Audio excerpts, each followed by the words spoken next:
Charles J. Stecker, Jr. My name is Charles J. Stecker, Jr. Philadelphia, Pennsylvania. Family court corruption, criminal court corruption, divorce court corruption, child abuse, and district attorney corruption and misconduct. My name is Charles J. Stecker, Jr. I am from Philadelphia, Pennsylvania. I am a victim of family court corruption, criminal court corruption, child abuse, and district attorney misconduct and corruption.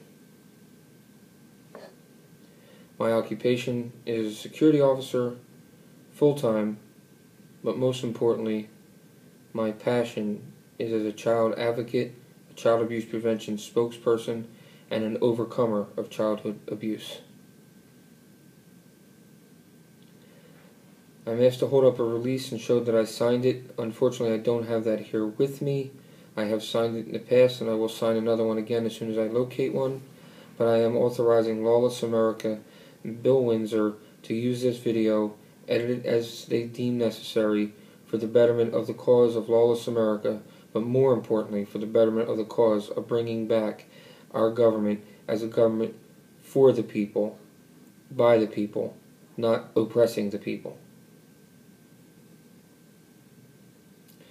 My 3-minute testimony to Congress. Congress, I want to tell you that 47 years ago, almost to the date, next month will be 47 years ago, I had a brother who was murdered in front of me by a foster mother who less than 10 months prior had another child die in her care.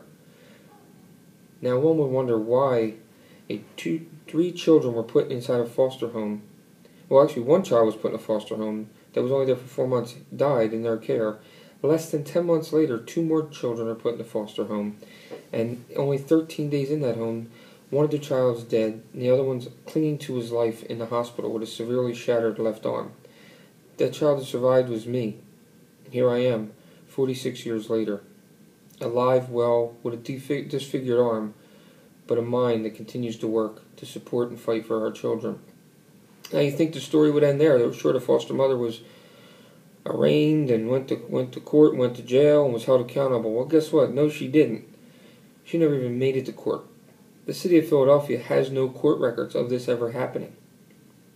It took me 44 years, it wasn't until 2011, that I was able to finally get a police report and an investigation report read to me over the phone, even though for all those prior years they said it didn't exist, while I have in my possession the headline news stories of what happened, the AP press releases that went across this country about what happened to my brother and I in 1967. And yet the city of Philadelphia continued to hide behind saying there was nothing, it didn't happen. And then when they had to come clean and say it did happen, they then quickly said that no one will ever be able to see these records. Well, why can't I see my records? And more importantly, this isn't about what happened 46, 47 years ago. This same thing still happens today. Our children are taken and put into a care system. Some children are rightfully taken away from abusive situations, and unfortunately others aren't. But they're put into a system where there should be no fear of abuse, and yet there is, and sometimes it's even worse than abuse, it's death. Right here in my city of Philadelphia, just last year we had a little boy die. Just a couple years before that we had a little girl die, both under the care of a system that was supposed to provide protection. Why isn't it? I ask you, I challenge you. Bring that protection to our children.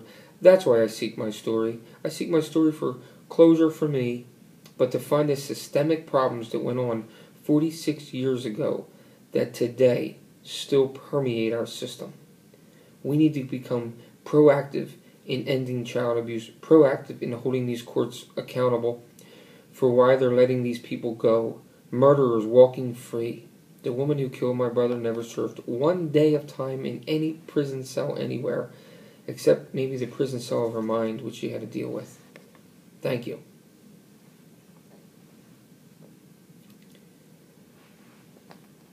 I'm going to self-interview because, unfortunately, I have no one here to interview me.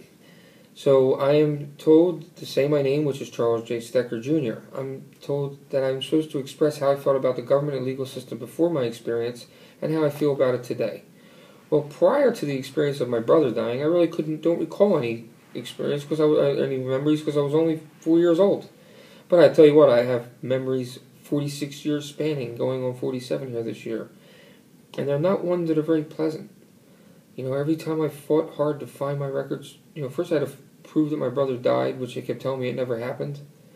Yet he's not standing next to me.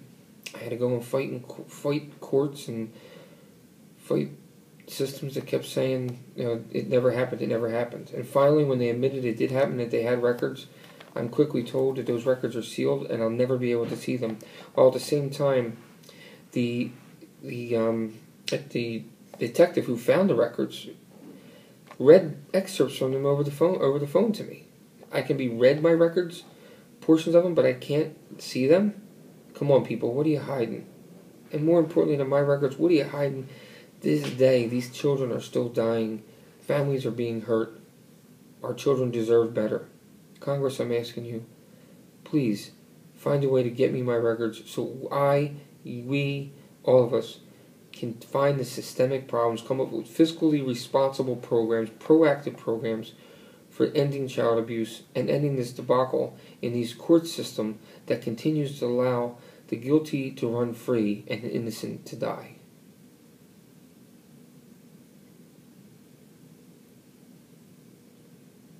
I am a nobody, but I'm not just any nobody.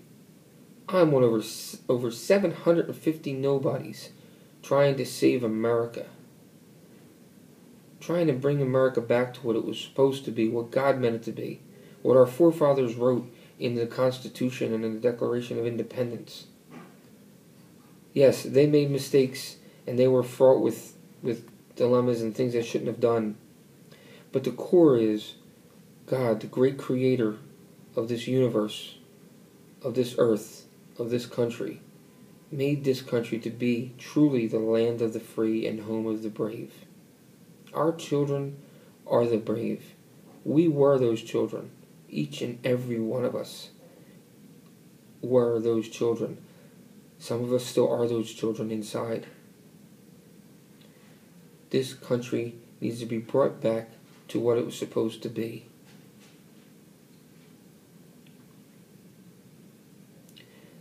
I'm asked, how would I define the term lawless America? Well, America is almost not lawless, it's lawful. It's full of laws created by government officials and bureaucracies that is imposed upon a people, and yet themselves, the lawmakers, do not follow them, do not adhere to them, continue to break them. So lawlessness has fraught itself within the law-abiding bodies that create these laws. And yes, some people can't handle their freedom, so they do things that cause the powers to be to usurp the power on them, to try to bring them back in line. But I say, bring the government back to the people, for the people, and by the people, as it was supposed to be and will be again. We want our country back. In closing, I'm asked to send a message to my daughter. Christy Lynn, this is Dad, as you can see. 22 years ago this weekend, tomorrow actually, you were born. You were born, I was there. I watched you come out and enter the world. I saw you within hours of your birth be rushed off to a children's hospital and lay on a system called ECMO that kept you clinging to life. Mommy and I were told you probably wouldn't live more than a day or so, and then it was a week, and then it was a month. And here you are 22 years later getting ready to graduate college in May. I am so proud of you. And unfairly, 19 years ago, you were ripped from the fibers of what should have been a family, of a mom and a dad, full-time there for you. Daddy was taken away by a system that says divorce is okay. Divorce is the answer. Divorce is not always the answer. Sometimes the answer is supporting the family structure, finding out where it needs help, and getting it that help to keep it together. Now, I'm not saying that for every family. There's families out here where it's abuse and neglect that unfortunately they should have to deal with, but ultimately it should be to try to bring that family back together if they can. Christy, our family didn't have that. Dad made some mistakes financially. Other than that, we had a roof over our head. There was no abuse, there was no neglect, there was food, everything was needed. But the system, when I asked it to say, let's go to family counseling so we can save this marriage and keep this family together, said they couldn't do that. The court said no. Yet, as soon as the divorce was final, which I refused to sign, but as soon as it was final, they then said, now you have to go to single parenting classes. So and go to counseling for that. So they support counseling for single parenting, support counseling, mandatory, court ordered. And yet, when I asked them to please keep this family together, I couldn't get that. That's a lawless America. That was abusive to you, Christy Lynn. And that breaks my heart to this very day. I love you. Daddy will continue to fight. And while there's a separation through parental alienation between you and I that I can't explain, just know that I love you, I'm proud of you, and this too shall pass, and we will reunite as father and daughter. Love you.